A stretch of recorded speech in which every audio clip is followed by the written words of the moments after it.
bem a classificação do time do Renato.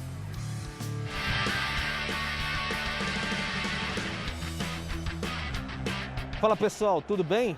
Flamengo e Grêmio se enfrentaram mais uma vez aqui no Maracanã e houve outra vitória dos rubro-negros, desta vez 2-0, 2 gols do Pedro, partida de volta das quartas de final da Copa do Brasil. Com isso, claro, o Flamengo avançou às semifinais, vai enfrentar o Atlético Paranaense.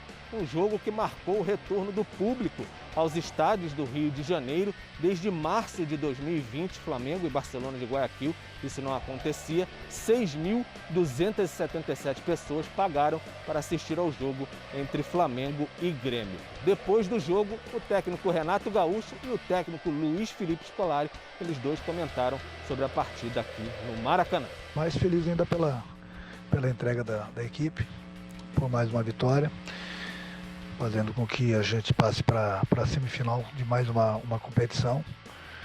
Então já dei os parabéns pro meu grupo e, como já falei, fiquei muito satisfeito em voltar ao Maracanã, reencontrar a torcida do Flamengo com o meu grupo e conseguir mais uma vitória. No geral, eu estou satisfeito com a equipe, principalmente por tudo que jogou, da forma como se portou até os 30 minutos do segundo tempo. Acho que foi bem. Depois, uma outra coisa a gente vai ter que corrigir. No próximo domingo, os dois times voltam a se enfrentar aqui mesmo no Maracanã, às 20h30, mas pelo Campeonato Brasileiro. Parece que esse clima de bastidores acirrou os ânimos na partida aqui nesta quarta-feira no Maracanã, e a gente não sabe se isso pode repercutir mais uma vez. Será que, de fato, esse clima, essa guerra de bastidores que houve entre Flamengo, Grêmio e até outros clubes entrou em campo aqui no Maracanã? Fica a pergunta para os amigos. Um abraço. A gente já responde essa para você, Pedro. Agora a gente tem esse número, os números históricos, então, de Renato, hein? Ele se isola como o melhor início de trabalho na história do Flamengo. Que isso, hein? Em 16 jogos, quase 90% de aproveitamento, 14 vitórias, 50 gols marcados e só 11 gols sofridos. Que trabalho... Eu vou fazer a pergunta hoje para você, Eugênio, porque amanhã pode mudar. E muda, né? Às vezes a gente sabe que muda. É um trabalho que não tem defeitos, Eugênio? Não existe trabalho que não tenha defeitos, mas é um trabalho muito bom até aqui. A gente tem dificuldade de encontrar esses defeitos. Mas, realmente, o Renato tem um aproveitamento e o time dele dentro de campo mostra isso, né? É um time muito seguro, muito firme, muito ofensivo e que é mais equilibrado entre defesa e ataque do que era com o Rogério. Então, é um trabalho excelente. Até agora, é difícil de arrumar os defeitos. Recupera jogador, dá confiança para quem não tinha tanta confiança, melhora quem já estava bem, Marra. E perdeu o Jefferson. É a perfeição. E mais, hein? É humilde. Até isso. Eu tô gostando da versão humilde do Renato. Nova do Renato. Sabe quantos gols o Flamengo sofreu na Copa do Brasil, né? A gente tá falando de Copa do Brasil.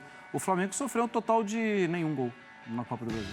Isso é muito bom e mostra o que o Eugênio tá falando, né? De equilíbrio do time. O time é muito bom, o time precisava da mudança, né? E o Renato caiu muito bem. Ontem não teve... Um primeiro tempo não foi assim. O primeiro tempo eu concordo com o Pedro. O primeiro tempo foi mais brigado, né? De um lado, de outro, de um pouco mais de força em alguns momentos. Mas o Flamengo é bem melhor. O Flamengo é hoje um time muito, muito, muito sólido. Porque mesmo assim também ele conseguiu colocar alguns jogadores ali, né? O Rodrigo Caio, o Thiago Maia, o Pedro acho que agora 100% recuperado também, Eugênio.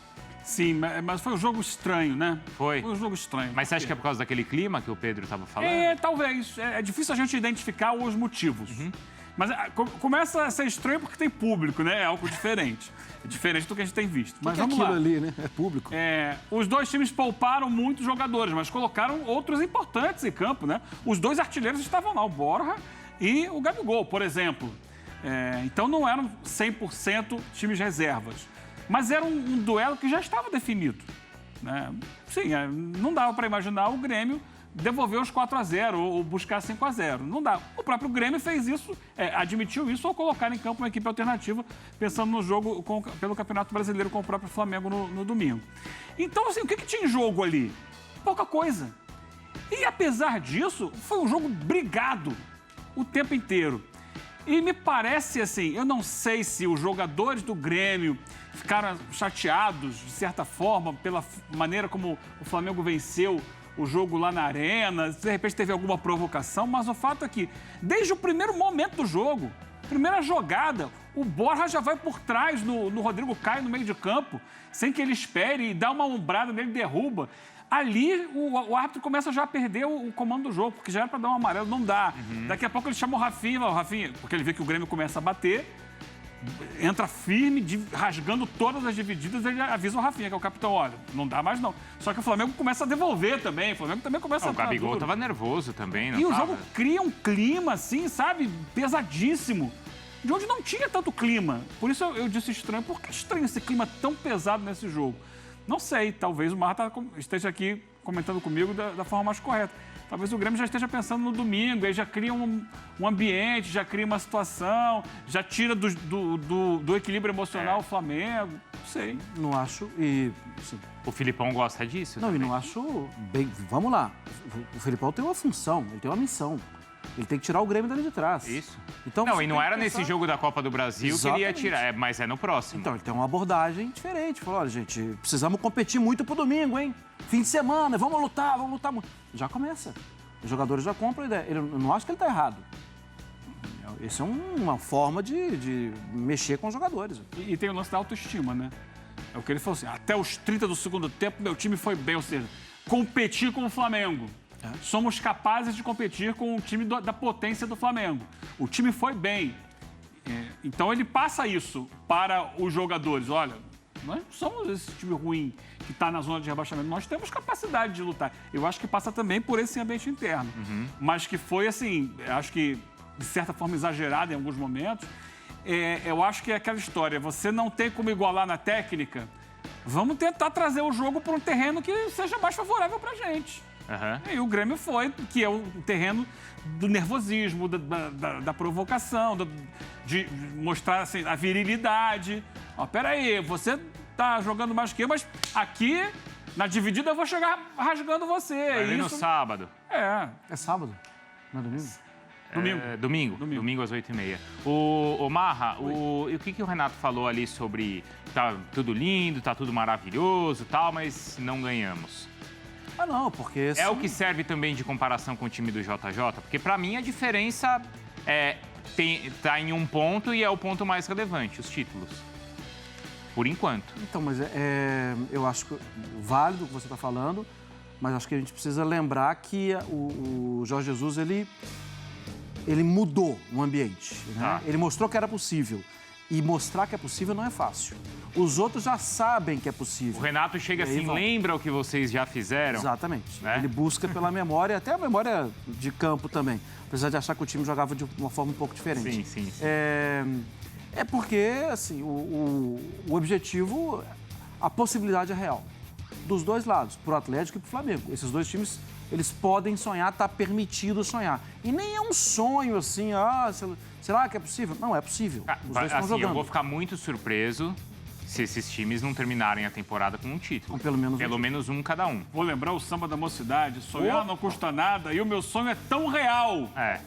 É que assim, ele é tão real pros dois que, de repente, um conquista tudo. Não, e aí, quando o Renato chama a atenção... Aí o outro fica sem nada. Ele lembra, pezinho no chão, né? Pezinho no chão, porque tá bonito, tá legal, tal, mas nada foi conquistado. Mas por dentro, como é que tá o Renato? Acho que aí eu vou lembrar também de aquilo não é samba, aquilo é o rindo à toa. E aí eu vou lembrar do... É um forró. É um forró. Forró dos bons. Mas eu vou lembrar do Mas ele tem motivo, né? Mauro Neto, lá em Belo Horizonte, que falava isso. Assim, ele tem motivo porque tem muito do trabalho dele nessa recuperação, Eugênio. Do Renato? Claro que tem. Claro que tem. Mas sim, eu acho que a base do Flamengo de 2019, ela tá aí. Sim. Base de elenco e base de proposta de jogo. Ele fez os ajustes dele e era o que ele tinha que fazer. Ele não tinha que reconstruir, vamos pegar do zero, começar um time novo. Não. O bom técnico é aquele que sabe trabalhar com o que ele tem à mão. E ele está trabalhando muito bem com esse time. Ok, tem alguns ajustes táticos, né? Ele puxou mais o Bruno Henrique mais para o lado do campo e tal. O Arrascaeta mais centralizado e tal. Mas aquela intensidade, aquele time que busca o ataque o tempo inteiro, aquele time que é intenso na recuperação de bola, que gira essa bola, que tem movimentação. Lembra bastante aquele Flamengo que ganhou quase tudo em 2019 e que pode ganhar tudo esse ano. Sim, como disse o Marra, pode dividir esses títulos com o Atlético ou pode um dos dois ganhar tudo. Isso aí o futuro vai nos dizer. A gente vai entrar já no assunto das torcidas, tá? Retorno neste momento, então, não tem rodada do Campeonato Brasileiro no final de semana, mas sem torcida. O Pedro Ivo Almeida tá apurando aí mais informações dos bastidores, por enquanto, tá? E daqui a pouquinho a gente fala sobre isso aqui no Sport Center. Agora, pessoal, olha só, hein? Liga dos Campeões.